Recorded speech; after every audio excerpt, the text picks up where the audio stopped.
শুভ সন্ধ্যা। News ভ্যানগার্ডের পর্দায় প্রত্যেককে স্বাগত জানাচ্ছি। এই মুহূর্তে আপনাদের সাথে আমি রয়েছি অঙ্কিতা। চোখ রাখছি এই মুহূর্তের গুরুত্বপূর্ণ সংবাদের দিকে।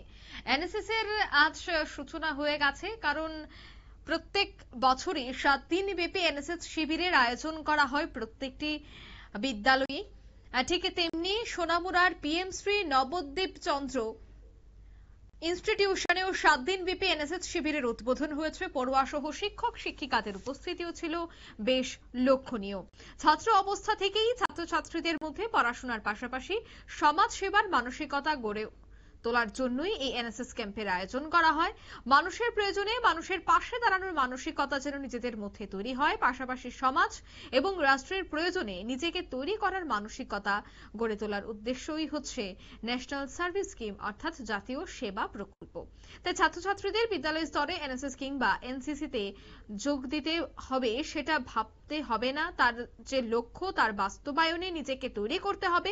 সোনামুড়া পিএম শ্রী নবদ্বীপ চন্দ্র ইনস্টিটিউটের 7 দিন ব্যাপী এনএসএস শিবিরকে কেন্দ্র করে অনুষ্ঠানে রক্তদান শিবিরের উদ্বোধনী অনুষ্ঠানে ঠিক এই কথাই বললেন রাজ্যের উচ্চশিক্ষামন্ত্রী কিশোর বর্মন। কি বলছেন তিনি শোনাবো।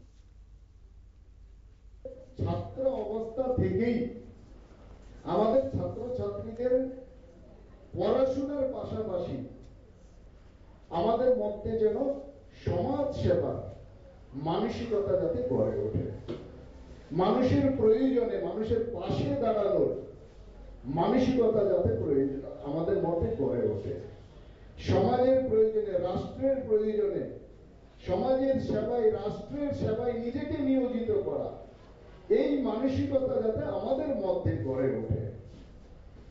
আর এই উদ্দেশ্য নিয়েই কিন্তু স্কুল স্তরে আমাদের এই ন্যাশনাল সার্ভিস স্কিম আমাদের কিন্তু চালু করা হয়েছে।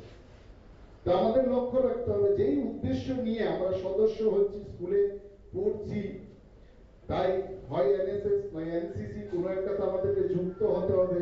এই মানসিকতা নিয়ে যাতে আমরা এনএসএস এ কাজ না করি, যেই উদ্দেশ্য নিয়ে আমরা এনএসএস স্কুল স্তরে লাগু করা হয়েছে, সেই উদ্দেশ্যের উদ্দেশ্যের পরিপূর্তি যাতে আমরা সবাই করি, এবং সেই উদ্দেশ্য যাতে আমাদের শরীরের মধ্যে আমাদের আচার ব্যবহার চালচলন তার মধ্যে যাতে আমরা সবাই ধারণ করি, এবং ধারণ করলেই কিন্তু আমরা প্রকৃত মানুষ কিন্তু আমরা হতে পারবো। আপনারা শুনলেন উচ্চশিক্ষা মন্ত্রীর বক্তব্য। পড়ুয়া সহ শিক্ষক শিক্ষিকাদের উপস্থিতি ছিল বেশ লক্ষণীয়, এবং প্রত্যেকে কিভাবে যে সমাজের জন্য কাজ করবে তার জন্যই এই এনএসএস ইউনিটের আয়োজন করা হয়, এনএসএস ইউনিট তৈরি করা হয়, এবং এই এনএসএস ইউনিটে যেন আগামীতে আরো নয়া প্রজন্মরা যুক্ত হয় সেই আহ্বানই রাখেন উপস্থিত সদস্যরা। নিয়ে নিচ্ছি ছোট্ট একটি বিজ্ঞাপন বিরতি, সঙ্গে থাকুন।